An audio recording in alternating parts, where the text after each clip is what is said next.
नमस्कार।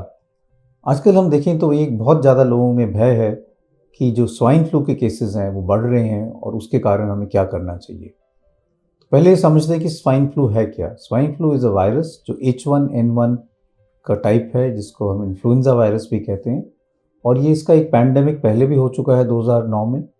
ये virus flu का टाइप का है और ये हर साल मानसून के मंथ्स में और सर्दियों में इसके केसेस बढ़ते हैं।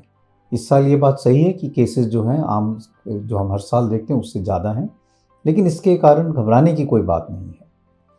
सो स्वाइन फ्लू के लक्षण क्या होते हैं? नॉर्मली ये एक वायरल इन्फेक्शन है जो गले में आके नाक और गले में फैलता है।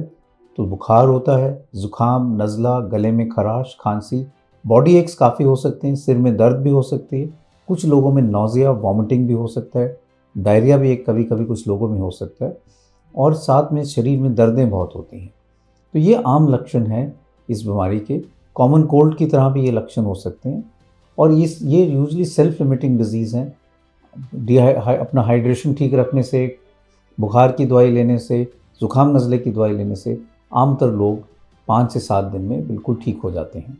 कुछ लोग हैं जिनमें ये बीमारी जो है ज़्यादा सीवियर हो सकती है, और वो है जो बुज़ुर्ग हैं या जो बच्चे हैं या जिनको कोमॉर्बिडिटीज़ हैं, क्रॉनिक रेस्पिरेटरी डिजीज़ेज़ हैं, हार्ट की डिज़ीज़ है, डायबिटीज़ हैं, या क्रॉनिक किडनी डिज़ीज़ है, या जिनकी इम्यूनिटी लो है।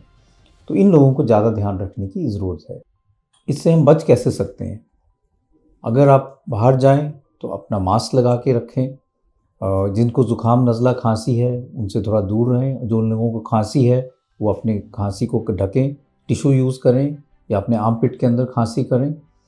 साथ-साथ आप अपना हैंड सैनिटाइज़र लेके जाएँ या हाथ रेगुलरली धोएँ, जिससे आपके इन्फेक्शन जो है वो हाथ पे ना आए। और avoid touching your eyes and mouth, because अगर आपके हाथ में इन्फेक्शन है और अपने आँखों को या मुँह को टच बार-बार करते हो तो इन्फेक्शन वो आपके साँस की नाली में आ सकता है।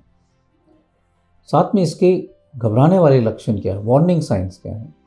अगर आपको चेस्ट टाइटनेस हो रही है, साँस की तकलीफ़ हो रही है, सैचुरेशन कम हो रहा है, बहुत तेज़ बुखार हो रहा है या बहुत सीवियर वॉमिटिंग या डायरिया हो रहा है, तो घबराने की ज़रूरत है और आपको अपने डॉक्टर के साथ संपर्क करना चाहिए, अपने टेस्ट कराने चाहिए।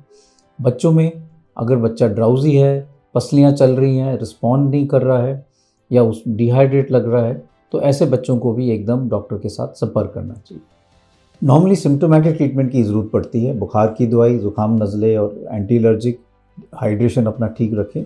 जिन लोगों को ज़्यादा सीवियर इलनेस है उन लोगों को हम एंटीवायरल ड्रग ऑसेल्टेमावीर, जो जिसका टैमीफ्लू भी नाम है या और नाम से भी आती हैं, वो दे सकते हैं, जो 5 दिन के लिए देने की ज़रूरत पड़ती है और उससे भी आराम हो जाता है।